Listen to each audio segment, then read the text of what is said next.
Hey, everybody. I'm so excited. I love this class. Thank you so much. And welcome to those of you who are live. You know who you are. And those of you who are watching it later, thank you so much for joining. I'm so glad to have you. Your guides are glad to have you. And your guides have been busy chatting with me all week.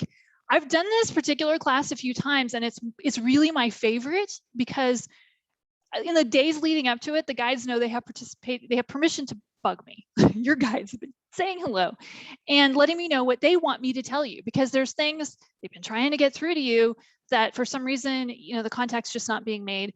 And today we're going to learn how to make better contact with them. I'm going to start this with my disclaimer that I give everybody. I don't know everything. I'm not all knowing. I would love to say that I am, but there's too much evidence to the contrary. So it's one of those things where if you hear something and you're getting a lot of information today because I talk very fast, that's just the way I am. And I'm going to go through a lot of material because your guides probably gave me probably 2 hours worth of stuff, and we're just going to try and squeeze it into an hour and 15. And just take what fits and leave what doesn't, and know that some things may not be true for you, or some things may be misunderstood, misinterpreted what I said, or it may just not fit or resonate, and just know that that's totally fine, and that's part of it. So again, just take what fits for you and leave the rest, and know that you are loved no matter what. Okay. So in case for some of you that don't know me, and I see that there's a few people on who have not worked with me before. My name is Jill Thomas. I am a hypnotherapist. I'm a psychic. I'm a medium. I channel. I also, one of my very special gifts, the things that I've done since I was a little kid, is I see spirit guides and I hear them.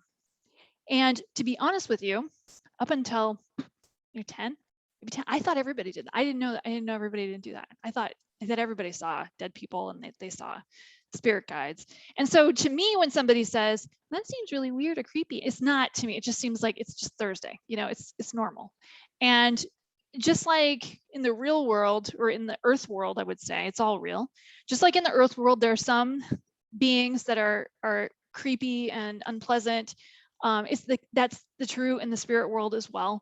And as you spend more time getting comfortable with it, you don't encounter those very often when you keep your vibrational frequency up. So we're going to talk a little bit about spirit guides today, how to get in touch with them, how to stay connected with them. The first half of the workshop, I'm going to be talking, talk. And the second half, we're going to do an exercise to help you actually connect with them and build a better relationship with them.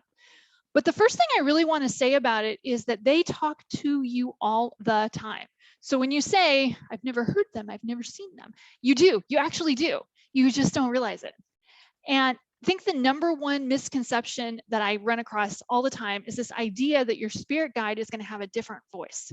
Your guides do not want to scare you. They are not going to come on the PH system with a voice like Bane and creep you out in your head and make you think you're possessed or that you've got schizophrenia. They're not like that. It's always ever going to be your voice. They are not going to use languaging you don't understand. They're not going to use symbols and words or ideas that you don't understand. They have access to your little reference library. They know what you know. So they're not going to be talking about substances that you've never heard of before and making you Google them unless there's a reason for that. And sometimes they will tell you, hey, you should check out this thing. And you're like, what is this? I've never even heard of this. So my background is not the conventional woo-woo background. I started off in the corporate world.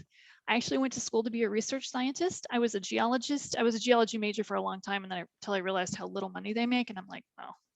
I ended up a nursing student for a while, and I went into sales, and I just had a blast. I sold car insurance, I sold vitamins, I've sold hormone replacement therapies, and the whole business. But always on the side was the psychic readings. I did a lot of wounded warrior events, charity events for free, just for fun. And then eventually I took a class to take a skill I already had and get better. And I always tell people, if you're interested in this kind of work or interested in doing psychic readings or mediumship or anything like that, if you take a class, you do a little bit of training, you can get a lot better. And that's one of the things that I think most people don't understand, is that they think, well, I have this natural skill, I don't need to take classes. No, you really do, because it is very easy for your ego to have a little bit of fun with you and make you think that you know more than you really do.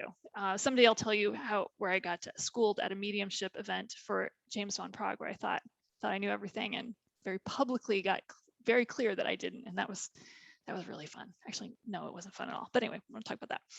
So the first thing people always ask me about their guides is, what's their name? Tell me the name. I want to know what the name. Guess what? Guides don't really work that way. Most of the time, and some of you have on this call have actually done this workshop where I had actually people go into trance. I took people into trance and actually had them vocalize and channel their guides.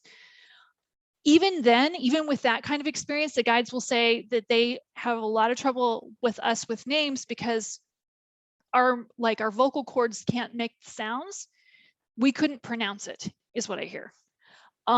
So a lot of times I'll hear, well, she couldn't say it or you couldn't say it, but you can just call me Bob or Bill. I'm just examples, but that actually has happened. The other times they will say that it's not as important as you think, that it's really about the energy and not necessarily the name.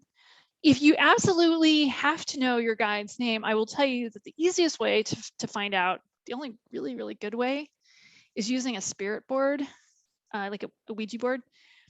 That way you make them spell it, but spell it, and then they have to use language that makes sense. But it's not necessary, right? I know a few of my guides' names, but I don't know them all. Most people have maybe 3 to 5 guides, main guides, and these are guides that are with you your whole life. Now, there's going to be also, and it varies from person to person, a number of guides that just pop in that will only work with you on certain projects. There are some guides that come in for a period of time in your life and then leave. There are other times where you may have up-leveled, you may have changed your vibrational frequency, you may have gotten more spiritually evolved, and you need a guide that better reflects that. Your main guides don't get replaced, you just get added to. So your main guides that you stay with you your whole life are with you your whole life. And those were chosen by you. It's like a partnership. On the other side before you came into the body, and it's a great team, and there's a familiarity there. About your guides, some of these beings are beings that you have been in the body with before in other lifetimes, usually way, way, way back. But a lot of the guides, and I will say majority of the guides, have never had a body. They've never had a human body. So when you're trying to ask them about time, even when I do psychic readings, and I love the cat. Thank you for bringing a cat. Even when I do psychic readings, I remember one time I did one, and the client wanted to know there was like a job, and I'm like, you're totally getting the job. She's like, when? And the guide does this thing where he points to his arm, and then he does he doesn't know. He's reminding me that they don't know what time. So I have to tune in a different way and get it. But to guides, everything's happening all at once. The whole concept of time, and I'm blowing somebody's mind with this right now, I know it. The whole concept of time, this is a very human thing. The idea of something happening in a linear sequence, that's a very human thing, that's part of the human experience. Guides don't work like that. Everything's happening all at once for them. So for them to tell you, you're getting that job in March, they can't do it, right? They can try. They can try by doing basically what I do is they go into the scenario and they look around and see what's going on around that time. I look for leaves on trees, which is not very helpful in California, but you look for things that would be going on around that time, or sometimes I'll flip through a calendar and I'll say, which point, point. With guides, they will give you messages in lots and lots and lots of different ways. I mentioned this earlier at the very beginning, but I want to come back around to this because, like I said, we are hearing them all the time and not realizing it. Your guides will communicate with you through radio. They will draw your attention to a particular TV show. And it's not that they necessarily make a TV show be on the TV at a certain time, although they can do that. They can do that. It's more that they'll tap you on the shoulder and make you change the channel to that thing so they can get you to hear about some thing that they want you to know. For example, if you're wondering about your health, and you think you've got this weird problem or this weird symptom, you can't figure out what it is, you might end up watching commercials for a medication that solves this problem. And then you're hearing about it on a radio, and then somebody's in a talk show and they're talking about it. When you hear something, you've heard this, when you hear something 3 times, you really should pay attention. Yeah, you really should.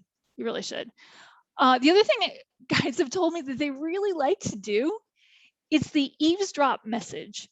It's where you're at a coffee shop and you're trying to read the menu and you can't read it, so you lean forward, and then suddenly you're overhearing the conversation of the person ahead of you in line, and they've got some message the guide wants you to have, and they're telling it to their girlfriend. Oh my God, remember that time with that thing? It turned out to be whatever problem. Now you have something to Google, and now you may have the answer to your question. One of the guides did tell me once that they actually love to mess with the radio, but they actually told me that Sirius XM is actually easier to mess with than some of the others. I don't know. So if you're suddenly listening to a song and they're wanting you to know something, that's how you're getting the message. The other thing is you will literally hear a voice in your head. And what I want you to understand about that quote voice in your head is that your guides live on a plane of existence that doesn't have a lot of emotion. So actually, let's go back to that a little bit. Guides, like I said, may have been incarnated with you, but most of them have never had a body. A lot of your guides are interplanetary beings. They're aliens, right? They're not from around here. Not only have they not had a body, they may have never been on Earth, but they're living in a plane of existence where they also don't have access to as many kinds of emotions. Humans, the human body, our human body can create, I think I read is like 170 different subtlety differences of different emotions. I want you to think about your guides in terms of only working in the primary colors. They only have access to the main, and their language is love. Their language is love. So if you're getting a message, I'll give you an example. Just before everything got weird, I was at the grocery store and I just kept quiet voice in my head that said, hey, grab some extra toilet paper. And I'm like, I'm not going to be the person that hoards toilet paper when they don't need it. But I threw it in there anyway, because usually when I hear that, I'm right. And it was right. It was right after that we couldn't get toilet paper for my particular brand for like 4 months. That quiet voice is how you can tell it's your guide. Now, if I had sat there and thought, oh my God, this means I won't get toilet paper for 6 months, that's me adding emotion to it, and that's the ego. Your guides are not going to send you panic or fear.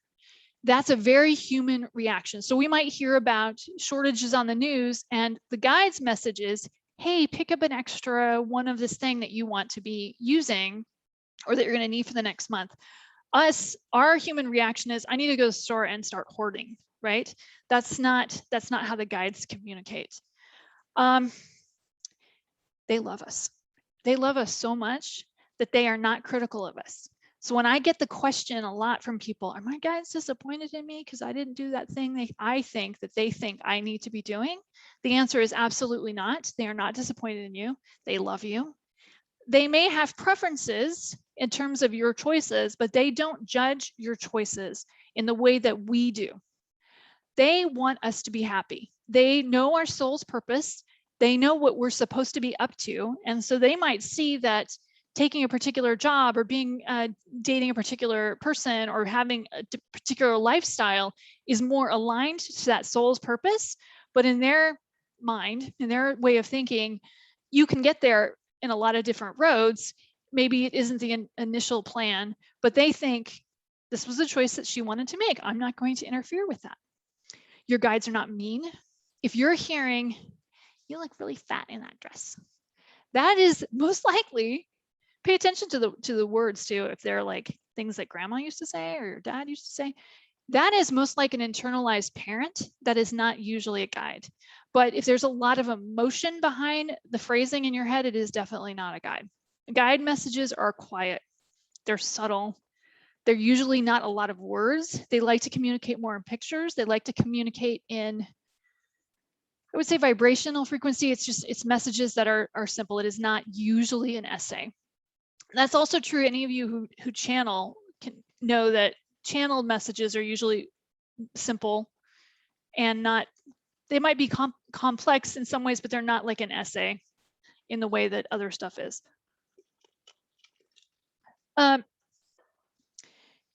The other thing about guides is, like, as I said, that you may have at some point had a body with them. You might be buddies or have been buddies with them. It could also be that they are a guide that you worked with before, or also one that maybe they knew you're going to have a particularly challenging life. So they're the guide this time, and maybe next time when they've got a particularly challenging life, you're going to be the guide.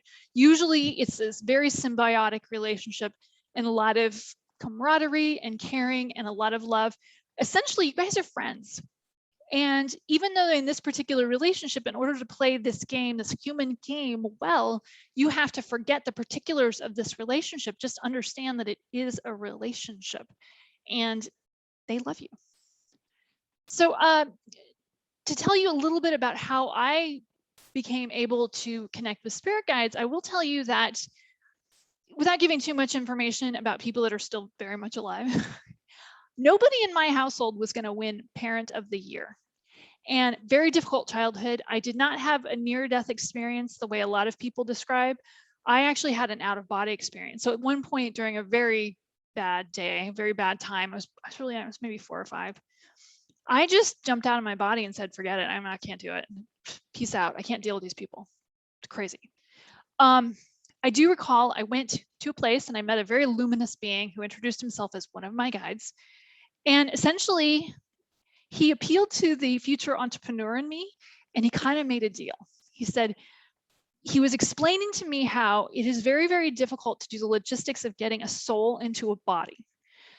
Figuring out who's going to come with you, who's going to help you activate the things that you need to do. They kind of know what you're supposed to be doing in this lifetime or what the big picture plan is. And figuring out who's going to have what part in this play. It's almost like a play. And if we as humans understood how big that is or how hard it is, we would value human life more and there would be a lot less war. But he gave me a choice. I could either go back and with the understanding that from that moment on, I would be able to see and hear my spirit guides if I wanted to, and I would know I was never alone. Or I could leave. And I was pretty close to saying goodbye. But I agreed to go back. I had a twin sister in utero that didn't make it, and so I wasn't really supposed to be alone, and I ended up being alone. I was like, well, she got to leave. I don't know, I'm sounding pretty good to me too, but I didn't. I went back, and it was true. After that, I could always see guides. I could see other people's guides, and I could absolutely hear my own. And whenever I had questions, hey, what do I do about this? I would get an answer. And it was very, very, very helpful for me and kind of a very beautiful thing. So I want you to think about tuning into the guides a little bit like tuning into a radio station, right? So 100.7 KISS FM. Let's just say that's where your guides are, right? Dead people, people without a body, your dead grandma. Let's go dead grandma. Dead granny is at 100.5. Spirit guides are up at 100.7, just an example. These aren't real numbers. So when you're tuning into spirit guides occasionally, when you're trying to, and we're going to do the exercise later, you'll get to see what I'm talking about. You do occasionally get, dead grandma. That's wonderful.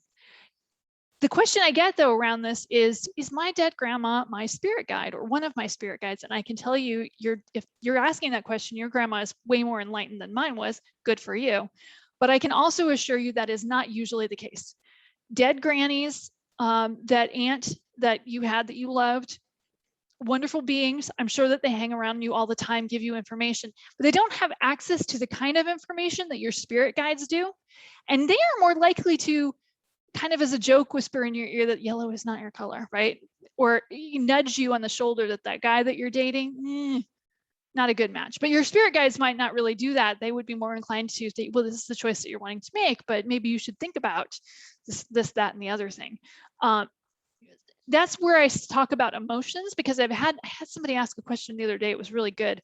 They were asking me about, they do energy work, how when she was doing the energy work on people's chakras, she could feel a strong, sometimes like pockets of very strong emotion in the chakras. That's actually just energy. It can be a person without a body because they do have access to those higher level of emotions, but it's not your guides. Like I said, your guides just don't have the range. They are all about love. They don't really understand how we could be so mean to each other because they don't see the world in that way. They also don't have the hierarchy. So I get the question sometimes, is my guide Jesus? Here's the thing.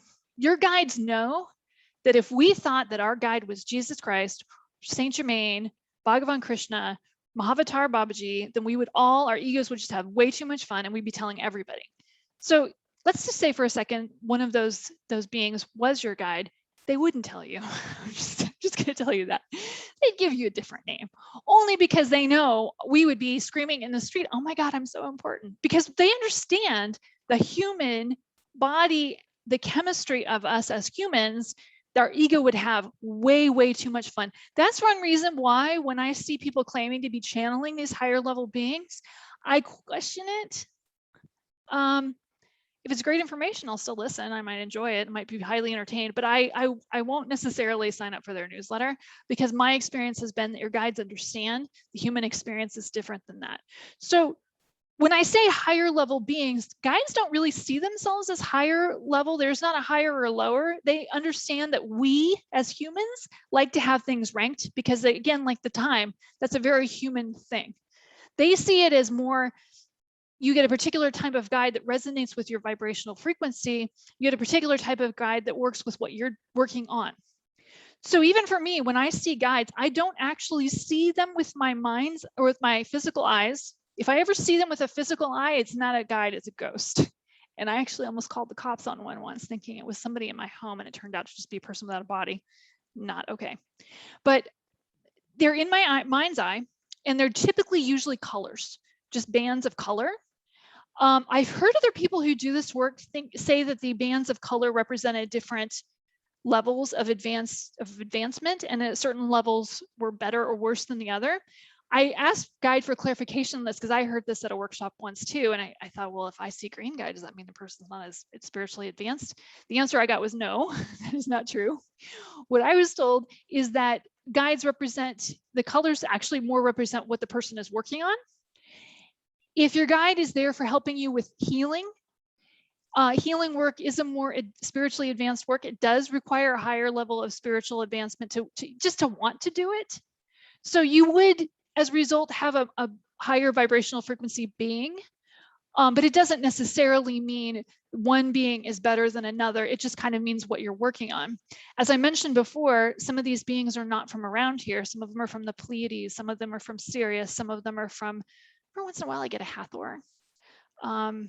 There's another one that comes in, Arcturian, kind of rare, but I do get one of those. When I see a Pleiadian guide though, usually I think the person's working on more like very cerebral things, like software engineers. See a lot of Pleiades guides with software engineers. Not as much emotion, but way, way more interesting on the technical. So your guides are going to match with you depending on what you're working on, okay? Also, there is a vibrational frequency with the guides themselves. So one time I asked, occasionally when I've had guides in my office, the vibration is too strong for me, and I'll ask the guide to step back because it's just too much for me. And they've explained that they vibrate at a high level, and that our very human physical body couldn't handle, like, let's say someone like Jesus Christ, if they were actually standing in front of us, unless they had turned that way, way down, which is very, very difficult for them, by the way, then it could literally burn us up. So you might very well be guided by Jesus. He might be several levels above you, like he's supervising all the ones that are supervising you, that are supervising, and he could very well, but they will absolutely, Jesus Christ and Saint Germain will jump in when you ask for help. They absolutely will. But your main guide is probably not one of those beings. And that's nice, because the day-to-day is a vibrational frequency that is a vibrational match that will feel comfortable for you. There's another thing that shows up sometimes. I'm just telling this because I feel like somebody on this call that this has happened to fairly recently. There's something called guides in training. And they will occasionally pop in, and they're usually almost like a young kid, like a kitten. You know, they're so excited and they just want to attack things. And that's the guide that will be so excited to help you solve a problem that they'll touch you and zap you. You might feel like almost like electrical pop on the arm. That can be a guide in training. Yeah, that's kind of a funny thing. I've seen that happen a few times. The other way that they will communicate too is that, I'm sorry, I'm sure every one of you guys has experienced this like flash of light, corner of the eye, flash of light, bam. And I asked them, what's that about?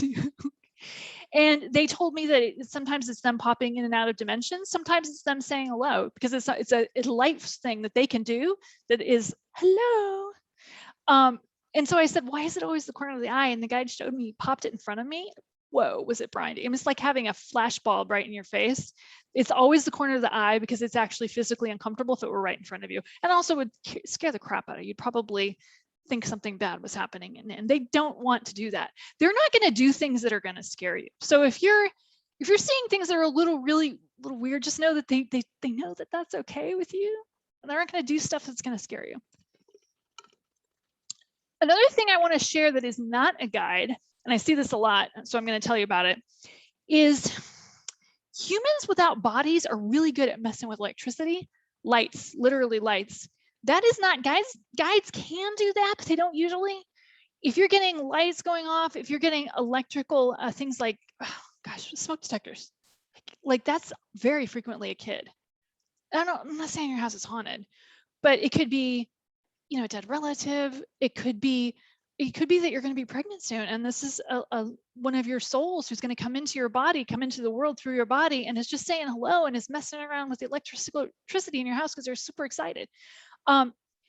Lights, smoke detectors are something they really love messing with. They really do. So if that's happening, it's not, I love it. It's not a guide though. That's usually a dead body. I'm sorry, a dead body. It's usually a person without a body anymore, or one that hasn't gotten their body yet.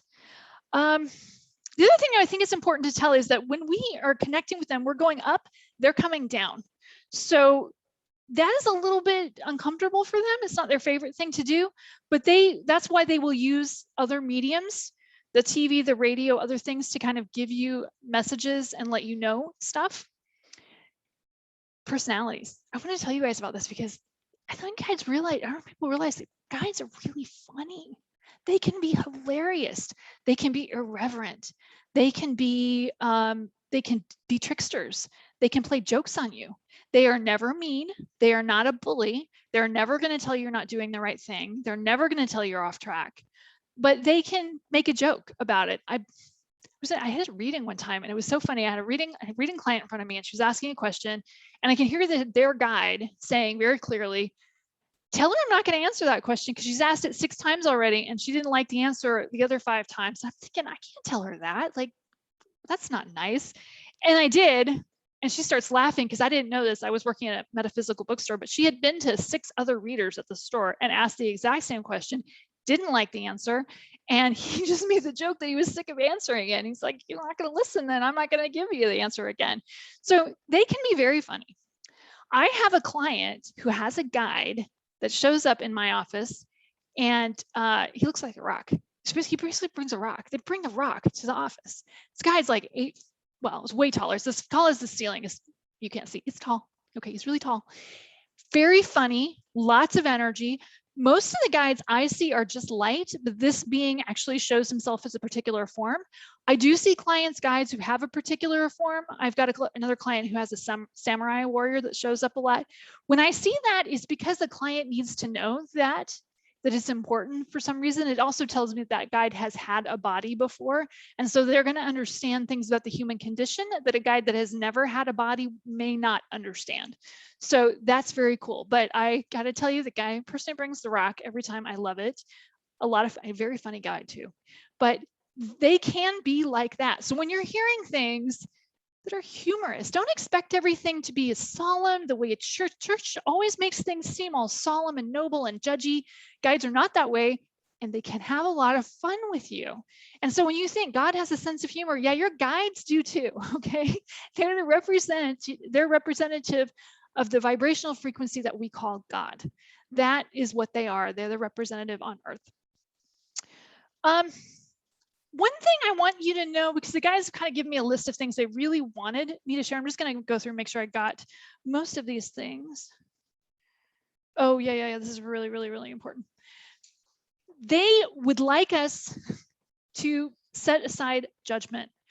Right now, and you guys are all seeing, there's a lot of polarity, a lot of they're right, they're wrong, and somebody's right or somebody's wrong, and somebody's not wearing the right hat, or somebody's wearing the wrong hat, or they're not wearing the right hat. I want you to understand the guides see this separating of us as minimizing our power as people. They want us to love our neighbor. They want us to set aside this idea of one being better than the other. And they also, one thing I just got just before I got on this call was that the guides want to be clear that there's a lot of manipulation happening in the media on all sides. So essentially, we're being lied to, but we're all being lied to in different ways. One particular political party is being lied to in one way, and one's being lied to in another, and one won't work on the other, and one will work on the other. I think you guys know what I mean. They use different tools because something that would work on a different person different than me is not going to work on me, and vice versa. They want us to set all of that aside because the conflict is helping keep us divided.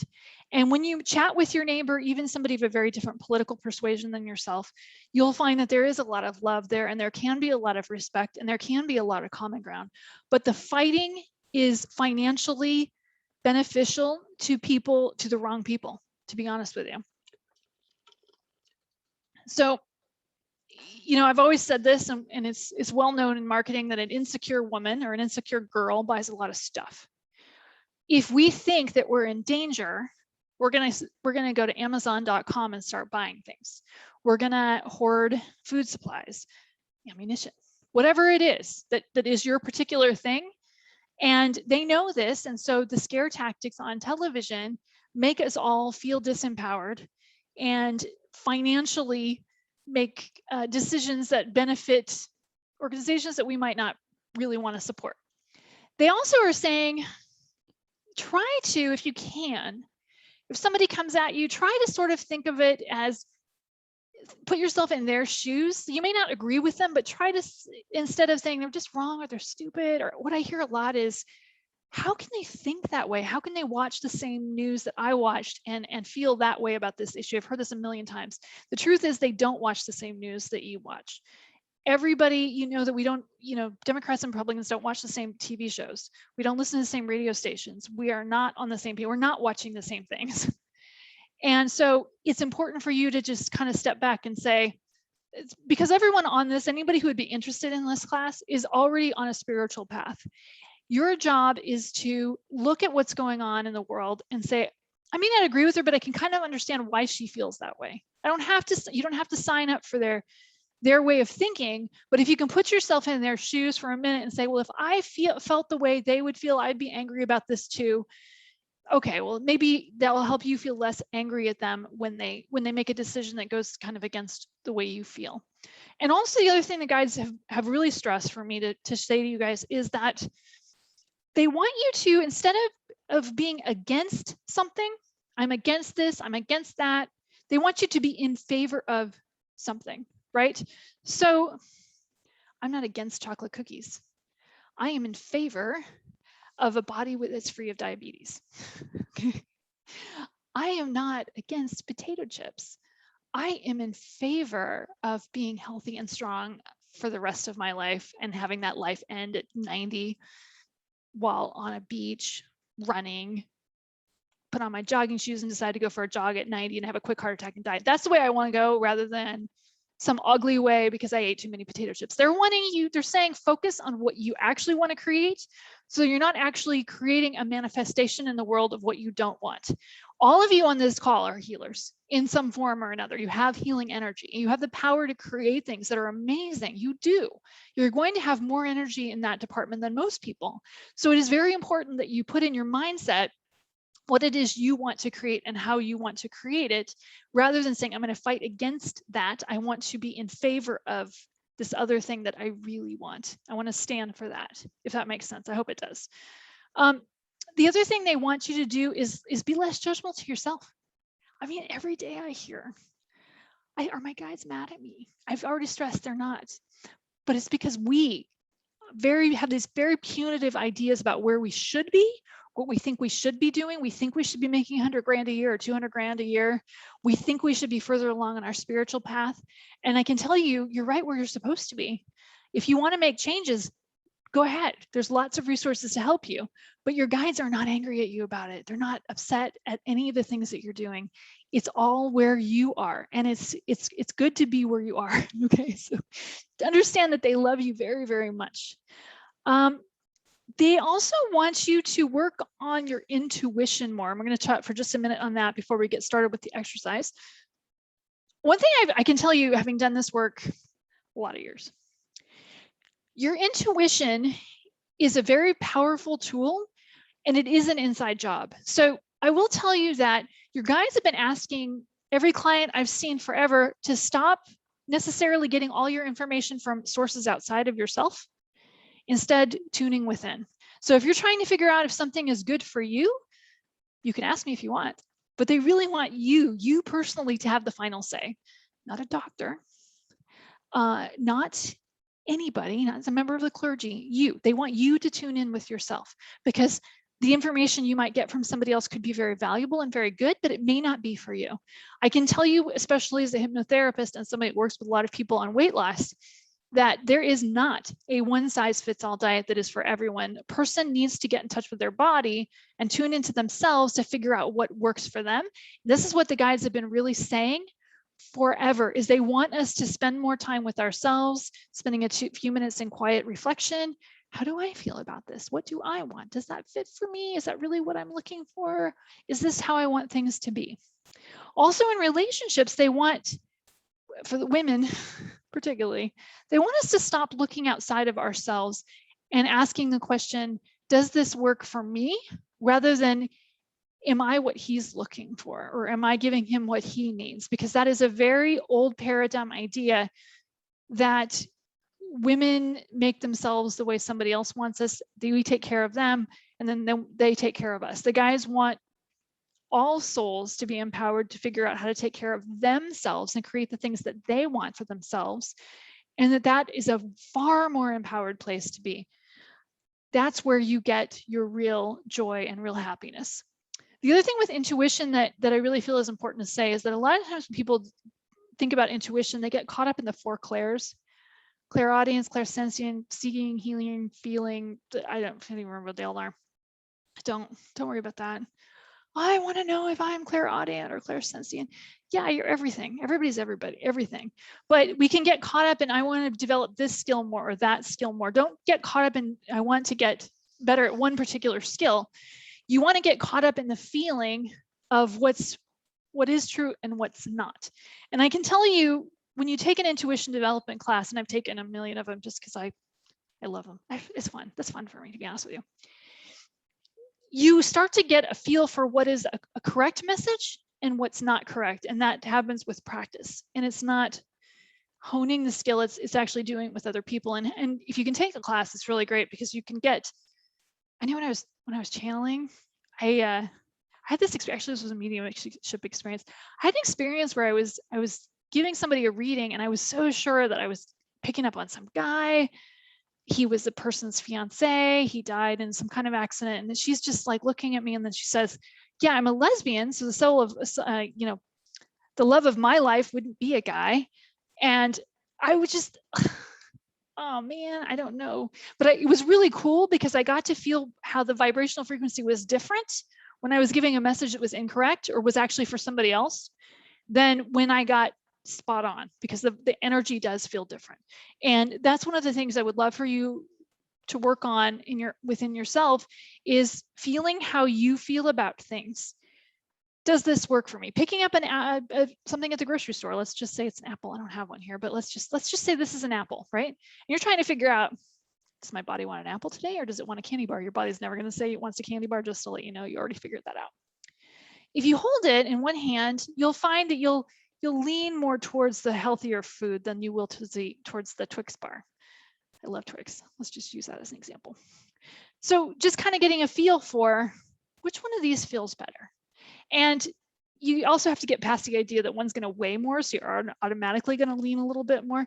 But just, that's a good thing to practice, going to the grocery store and picking up 2 things of fruit or 2 items and feeling out, okay, your body's going to naturally lean at least a little bit towards the one that the one that your body really wants, and it'll lean away from something that it doesn't want. The other thing with intuition that they want me to tell you for some reason is that if you ever drop anything, if you ever drop it and break it, like this, guides were like telling me this is not for me. They will help you out by giving you greasy fingers and you drop it. If you break a glass jar of something, it's the guide's kind of way of telling you, your body does not want that. He doesn't want it. Doesn't want it. It spills all over the floor. You don't scrape it up and put it back in your mouth. Guides are like, no. That's one thing they will do to let you know that it's not for you. Also, last thing I want to say about guides and how they communicate with us, and because I think this is really important, guides don't necessarily say, do this thing, and this is the only way to go. A guide just starts to plant messages. For example, for me, before I became a hypnotherapist, which is a career I love, I absolutely love it, I started hearing about hypnotherapy, and I watched a stage show, and I thought it was the coolest thing ever when I saw some really popular person doing something crazy, and I would just see like little hypnotherapy everywhere, hypnotherapy. And it was the guy's way of telling me this is the direction I'm going to go. They didn't necessarily mean right now, right?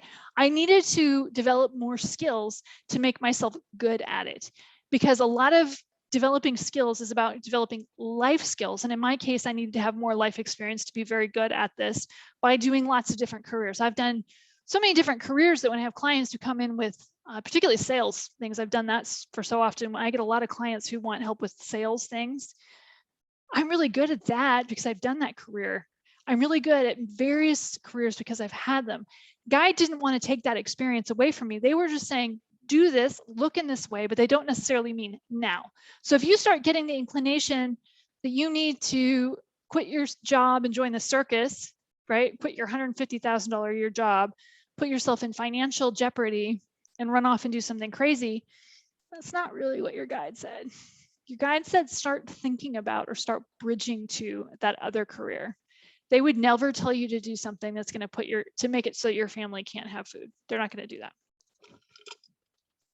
They are going to tell you to take steps maybe to lower your footprint, financial footprint, so that you don't need as much. They've been saying that for a while. The one thing that another thing the guides really wanted me to impart to you guys, that's a little off topic, but they really wanted me to tell you, they really want everyone to start thinking about a side hustle, because I've been shown that there will be more financial instability in the future. And I've been saying this for a while. Everybody needs to start looking at different ways of getting money. I'm not saying you guys are going to all lose your jobs and be starving, but the more you can have financial resources coming in from more than one source, the better off you'll be. I do see intuitively a lot of people, particularly women, starting side hustles as a result of this issues that the pandemic, because the government mandates are something they don't feel comfortable with. I'm not subject to the government mandates because I am an entrepreneur the same way that someone who works in a hospital is. So I'm not saying one way is good or bad, but I'm saying I feel like a lot of entrepreneurs are going to create jobs, start creating careers or side hustles so that they don't have to be subject to all of the rules. Because an owner of a business is subject to a different set of rules. Having said that, I haven't been able to do in person because the city event that I'm in, the city of Encinitas, thinks that I'm medical. And so I'm still subject to the mask requirement, in spite of the fact that everyone else can do this without a mask. I can't do this without a mask. So I guess I am kind of subject to government mandates, but I'm saying that a lot of people are going to be creating businesses because of that. And I would encourage you all to just be thinking about stuff that gets you excited. When I bring this up, people always ask me, I don't know what my side hustle should be. I don't know what I should do. I will tell you that it is usually pretty close to what you already do. For me, for my career, when I was getting my certification many years ago to be a hypnotherapist, I was also working in a hormone research laboratory. So I would spend my day talking to women about hot flashes and men about erectile dysfunction. So I got very comfortable talking about very personal things and spending conversations helping people emotionally get through that. So I do something similar now. I talk to people about all of their challenges, offering suggestion and advice and also support. It's not that different in a lot of ways. I'm still using a lot of the same skills I used at my job at a research facility. So I want you to just understand that your side hustle, your most ideal one, is usually not that far off of what you do. So don't be thinking, oh, I'm a corporate executive, maybe I should start a pizza parlor. Maybe look at something a little closer to that because that's always going to be the more ideal fit. Okay, so we're going to get started here in 1 second. The last thing I'm going to say is that, I'm going to explain the exercise in a second here, but one thing I will tell you, last thing I'm going to say on this, is the guys want you to ask them questions, maybe write down your questions and look for the signs, because the guides are giving you the answers all the time. What should I do about this thing? What should I do about that? Look for the random conversation at Starbucks. Listen for the weird song that came on the radio that out of nowhere. Pay attention to the signs and know that the information is there. Sometimes your guides will not give you the answer because it wouldn't be helpful for you. I'm going to leave you with this last weird example.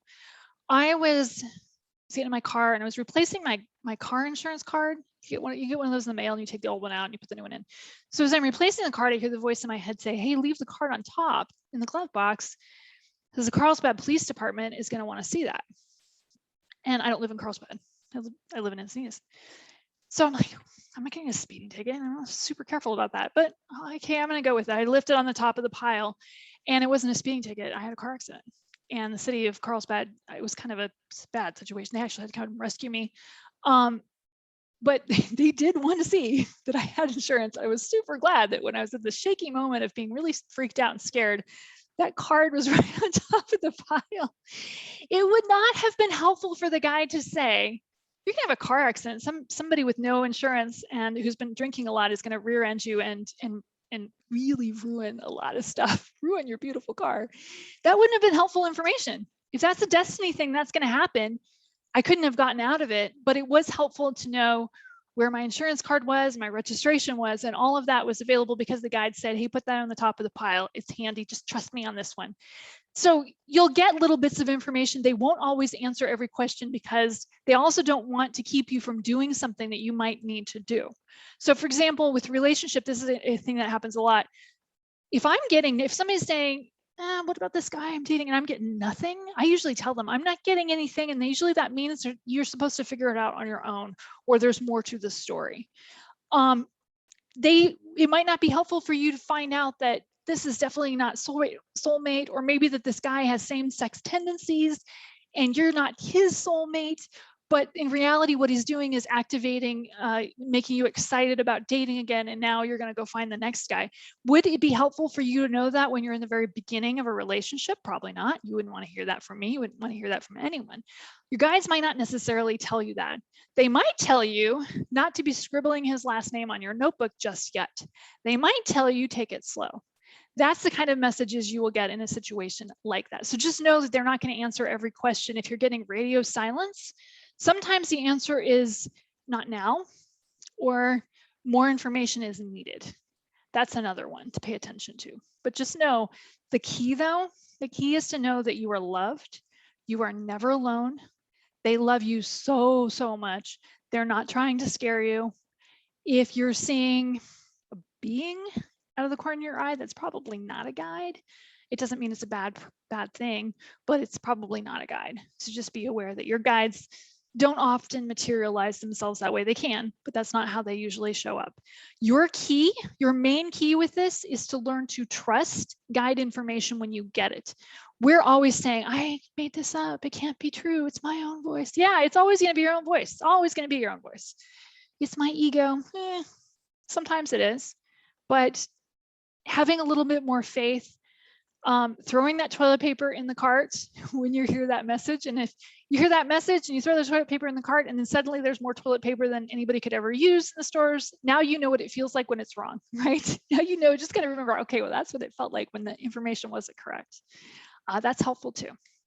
So we're gonna get started here with this exercise. I'm gonna turn a separate digital recorder on so that I can record it separately. So when you look into Thinkific, you can do this exercise separately from the main. Just going to turn this on. With this exercise, it is a hypnosis process. We're going to go in, do a little exercise to help activate your intuition, and then we're going to sit down and have a little chat with the spirit guides. You're actually going to do this in trance. Some of you are going to let yourself go really deep the first time you do it. Others of you aren't going to go very deep at all. Just understand that it doesn't require a deep level of trance to do this, to do it well. I can tell you from channeling, I've done channeling. I took a channeling class 10 years ago and I was I've channeled for 10 years, and I will tell you that when you're channeling in particular, that is actually a very light state of trance. Oh yeah, good time to go to the bathroom while I'm chatting for a second here. Channeling is a very light state of trance. So even a very light state of trance is really, really helpful. So just know that that's actually really helpful, okay? You don't have to go real deep. The other thing we're gonna do is in the beginning, we're gonna invite your guide in, and I'm gonna have you, and I'll do this, I'll walk you through this. I'm gonna have you say to your guide, are you my guide? Are you here for my highest good? If for some reason the answer is no, or more likely, there's no answer at all, it's what I call a looky-loo. Doesn't mean it's a bad being. It just means it's somebody who's really interested in what they're doing because they can see all of your light and all of our collective light, because this meeting is existing on a different plane of existence energetically right now anyway. And they just wanted to pop in and check it out, right? If it's not your guide, you just, for some reason, if you actually ask them, are you my guide and are you here for my highest good, they have to be honest. So they say nothing or no, say thank you for your time, leave. I'd like to see my guide. So I will guide you along for that. You have, like I said, 3 to 5 guides. The other reason I'm recording this exercise for you today is so that you can do this again, and maybe you'll meet a different guide. Usually though, there's, of the 3 to 5 guides, has been my experience, there's only like 2 or 3 that really want to talk. Some of them are just here to say hello. They're here to offer support or love, or they'll help you with, I've got one particular guide that helps me write all of my books. And that's really all he does. I mean, he's yelling at me right now. I do a lot of things, but that's like the main thing he does. He helps me with writing books. I have another guide that gives me words and scripts when I work with clients. And he and I have an agreement, because I channel him too, that he can't change my voice, because it freaks people out when he does do. Occasionally he has a little fun and he'll mess with my voice a little bit in the middle of a session. Sometimes it scares people, but he also can't use really big words. So I hate it when I get somebody, especially a client I work with whose English isn't their first language, and they have to email me saying, hey, what does the word supplicant mean? Because they heard it in the recording. It means that my guide used a word they were told not to use. That's what it means. So just know that it's fun and you're going to enjoy this, and we're going to get started. So the recorder, one more sip of water. Oh, and also at some point you're going to think, I'm not hypnotized. I'm just making this up. This isn't working. Yeah, everybody always thinks that. It's not true. It works. Left, left, left, right, right, right. Okay, there's a trash truck right next to me. You guys can't hear it, but I can. So we're just going to give it one more second. Okay.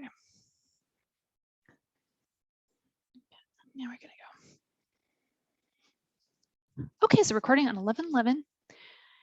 Spirit guide exercise. Okay, so whenever you're ready, go ahead and close your eyes and just allow your attention and focus to go to your breath.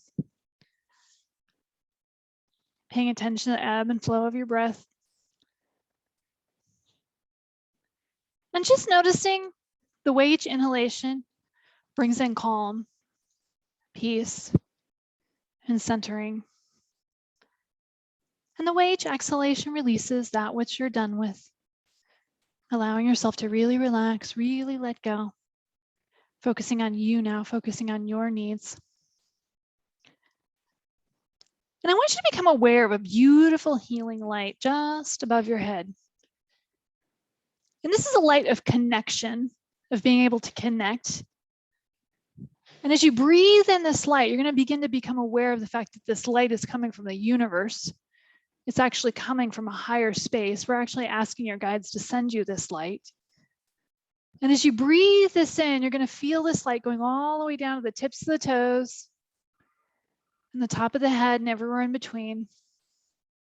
As you breathe this light going all the way down, bringing this light all the way down to the earth. So you're connected with the earth. And as you're bringing your attention and focus to the earth, to the very center of the earth, right there, get in connection with Mother Earth. Just breathe in that energy, bringing that up and out. Drawing that energy and bringing it up into the very center of the universe. So you're connected to the universe and you're connected to Earth at the same time. So in your mind, you're going to say to yourself, I now invite in my guides for communion and communication. I now invite in my team of guides for communion and communication. As you breathe in, you're going to begin to feel them around you as they're directing your version of this experience for you.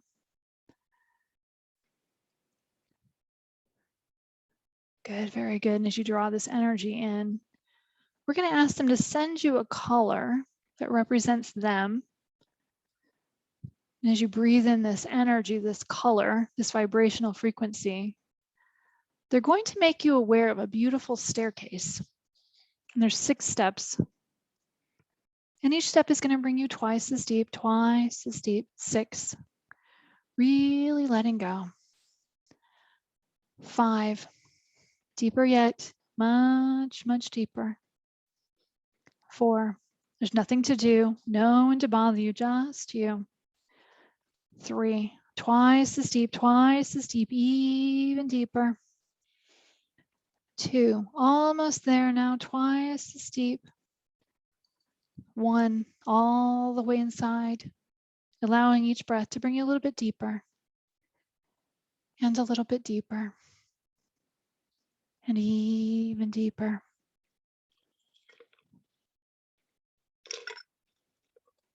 Good, very good. So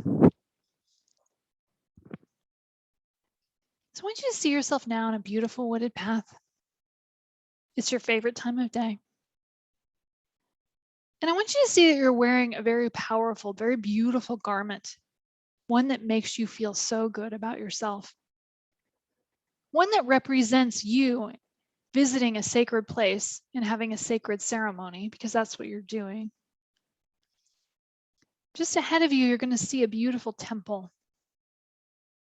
And as you walk towards this temple, wearing this garment that makes you feel so solemn and holy and good, I want you to see yourself ascending the stairs. There's only 3 steps. And now you're in a circle with all the other participants of this class, even the ones that will be remote in later, holding hands. We're all working together, feeding each other energy. And I want you to think of something that you bring with you every time and everywhere. You're always going to bring with you your doubts, your insecurities, your fears. They're part of who you are, but for what we're doing today, it's not helpful.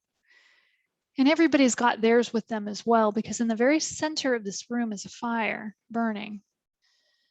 And it's fueled by all the energy of all of the participants have given just a little bit of their energy, because that's all it's needed, to create a very bright and very powerful fire.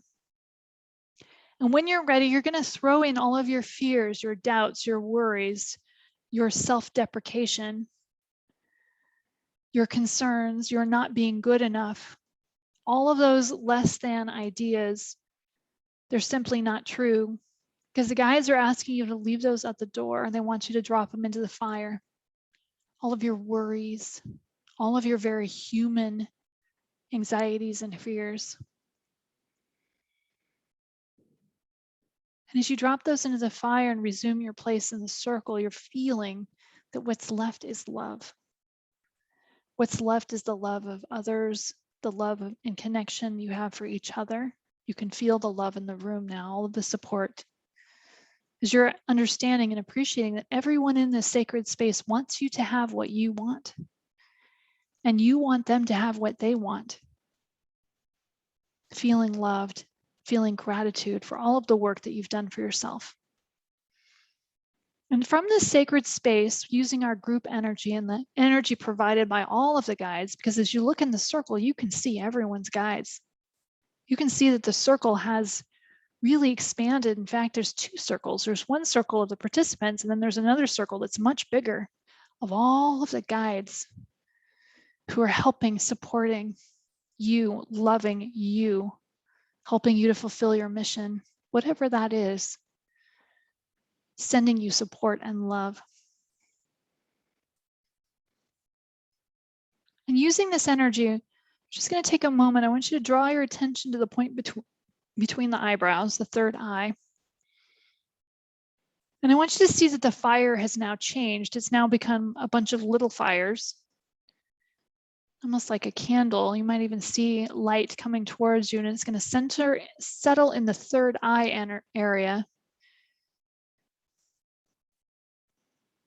And what it's going to do is it's actually going to go into the third eye. Just bring your attention into the third eye, the point between the eyebrows.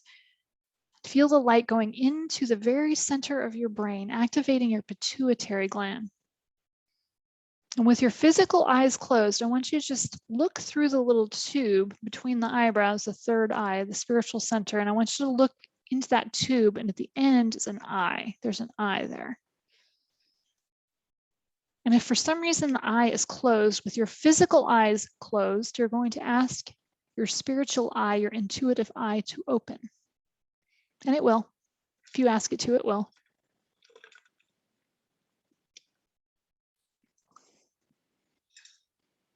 Good, very good. And we're asking your intuition to be activated now, from now and forever, so you can get more information and more understanding and a deeper appreciation for nature and love and the universe. Good, very good. So feeling your intuition opening up, and each and every day, you're going to feel this intuition getting stronger and more powerful each and every day that goes by. Good, very good.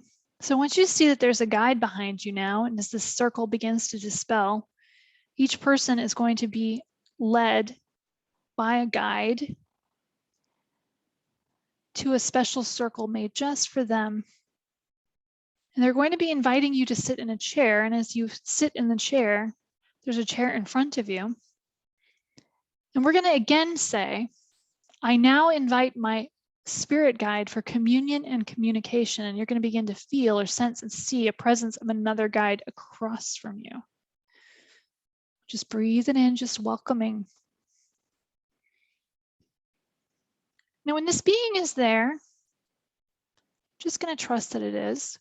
You're going to say to them, are you my guide, and are you here for my highest good? And if for some reason the answer is no, or the answer is nothing, you're going to thank them.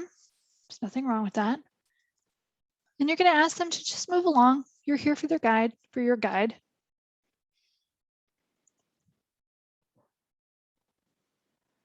And you're going to again ask for a guide to join you. And if it was your guide, it's good. We're just going to reinforce that connection. So again, asking if it's your guide and if it's here for our highest good. And when they say that they are, welcome, thank them. Now also, we're going to trust that this guide is going to appear to you in the bright form, or the form that is most appropriate for you to see. It may not look like what you expect. And you're also going to trust that you're not making it up, that it's real, that's what's happening is real. Good, very good. So when you get a sense of a guide, I want you to just see a beam of light going from your heart-lung area to their heart-lung area.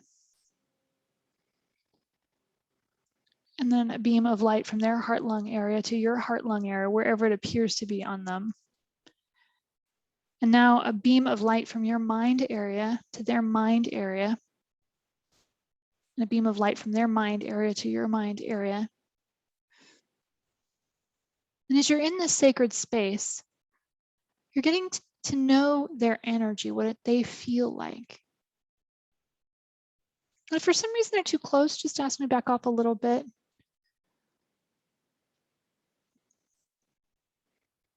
So just settle in. This is just getting to know them. They know you very well, better than you can imagine. It's just going to take a minute. And the first thing we're going to ask them to tell you their name. See if they will tell you their name.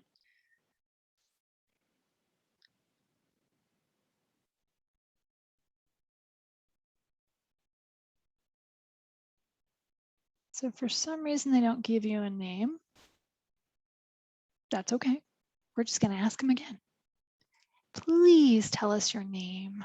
Just let them tell you, and ask them to sound it out for you. You don't have to say it out loud. Ask them to sound it out for you so you can use it.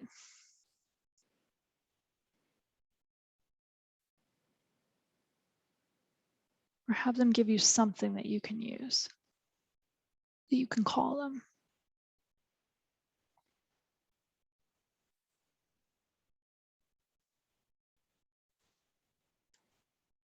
Good, very good. Now, if you haven't gotten an answer to this question, that's okay. Just ask them if they'll please try over the next few days, the next few weeks to give you the answer to that question. Next question we're going to ask them is how they like to communicate with you, because most guides have a particular style that's their most favorite. How they communicate with you, they may show you one or two things, they may show you more. Just ask them how they like to communicate with you.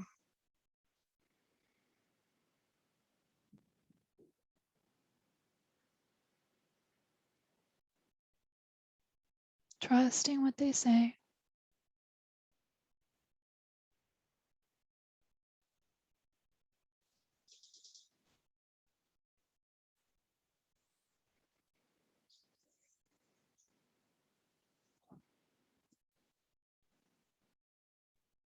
Good, very good, very good.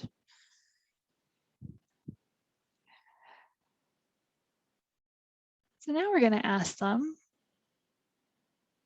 what messages they have for you. Now, they may have a lot, but just ask them what they really want you to know. Just ask them what they want to tell you.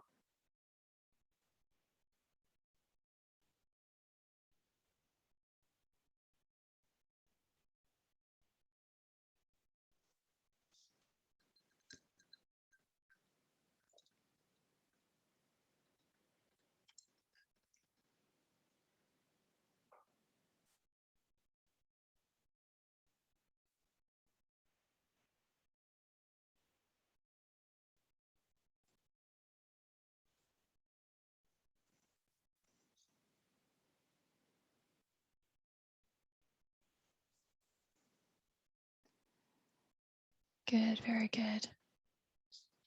Now go ahead and ask them what you want to know. What do you want to know? What would you have for them? Trusting whatever comes up.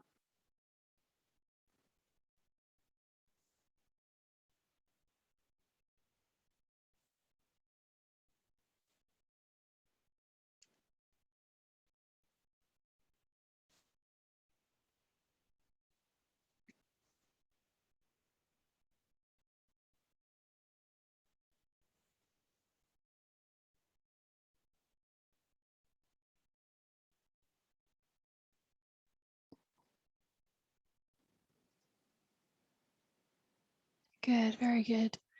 Now, if for some reason the answer to your question doesn't make sense or you want more clarification, go ahead and ask them for clarification or just ask them another question. So ask for clarification or ask them another question.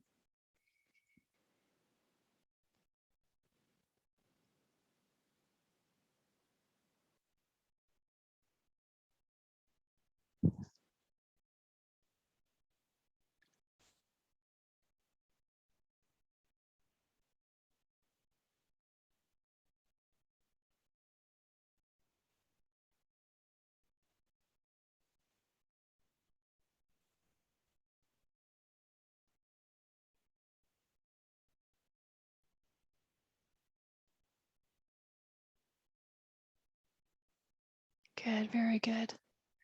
So we're going to remind the guides that we are human and we like action steps. So we're just going to ask the guide to tell you what you need to do or what step you could take today or tomorrow, this week, that will get you closer to your goals, your highest goals. So just ask them for at least one action step, one action you can take.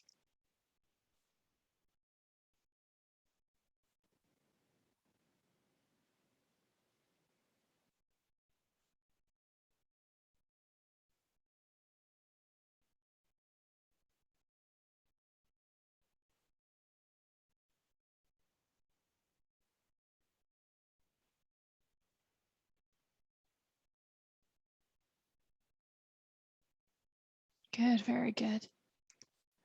So we're going to ask them for one final gift. We're going to ask them to show you something, a symbol, it can be an object, it can be an animal, Something that when you see it, you know that it's them or that they're saying hello. Just ask them to show you a little something. It could be a symbol, it could be a feather, it could be an animal, something. Whenever you see this particular something or hear this particular something, you know it's them.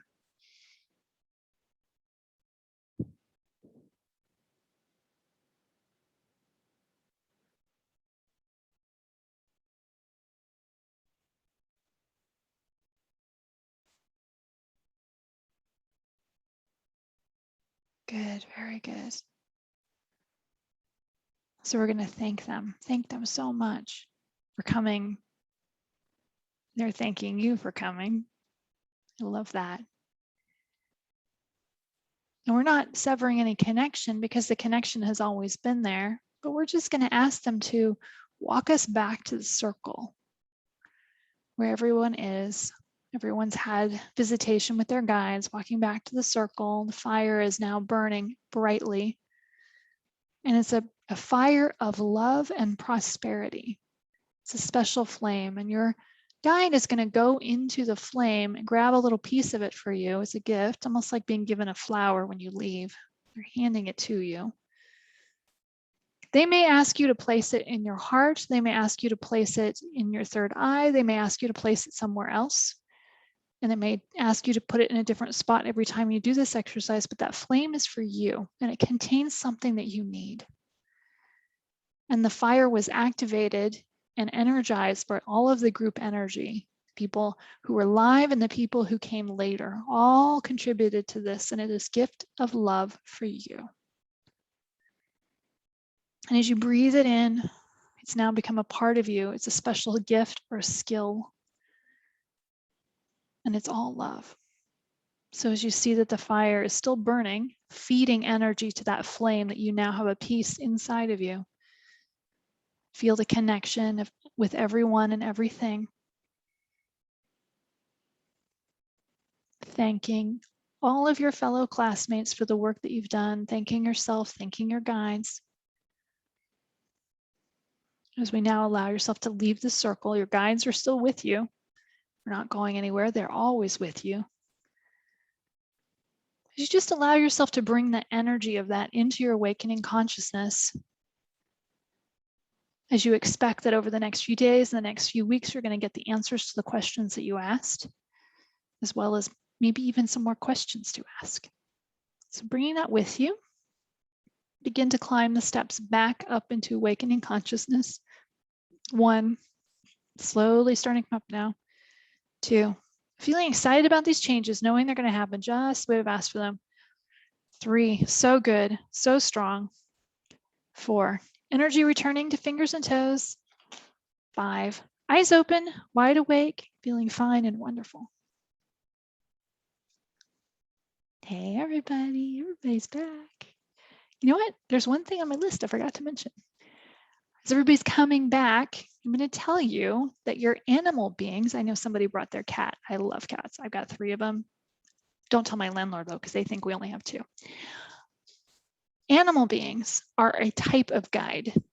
I'm going to end with this idea because people don't realize, and I think it was Doreen Virtue who calls them joy guides, but energetically when you're looking at a dog, particularly a dog, cats do it too, but it's almost like they're radiating love. That's what they do. They radiate love for us and they fill a space. Now, having said that, there are some dogs and some cats that are just dogs and cats. We've all had one of those where we thought, I don't think there's much more to this animal than just 4 paws and a tail. But there are some that are definitely healers and they're here to teach us something. So understand that when an animal crosses your path, maybe something you need to know, maybe you should look on the internet and see what it's about. And your dogs and your cats are there sending you love all the time and they don't judge you. They love you so much. And just like your guides, I'm thanking you for coming. I could hear a resounding thank you from the guides for having done this work for yourself and spending the time and going through my very complicated online setup process to experience this. I will have this recording up, I think probably tomorrow. I might do it tonight, but I'll have it up for sure tomorrow. And I think that's all I need to tell you guys. Oops, I'm gonna stop it now. Oh, I want to say drink plenty of water, for sure. If you get a little bit of a headache, there's nothing wrong. You're not sick or anything. You don't have the vid. It's just sometimes when you do this energy work, because we went up to their level and they came down to us, they can cause it's interesting because it's almost like a little stingy feeling right at the top of the head, almost like a histamine reaction if you ever had that. It'll feel like a stingy, or sometimes you'll get these little flashy things behind the eyes. That's just, you've done some energy work and you've gone into a different state. It's actually good for the body, but it might feel a little weird, especially if you don't drink enough water. So drink your water. Okay, so let me hit the stop recording.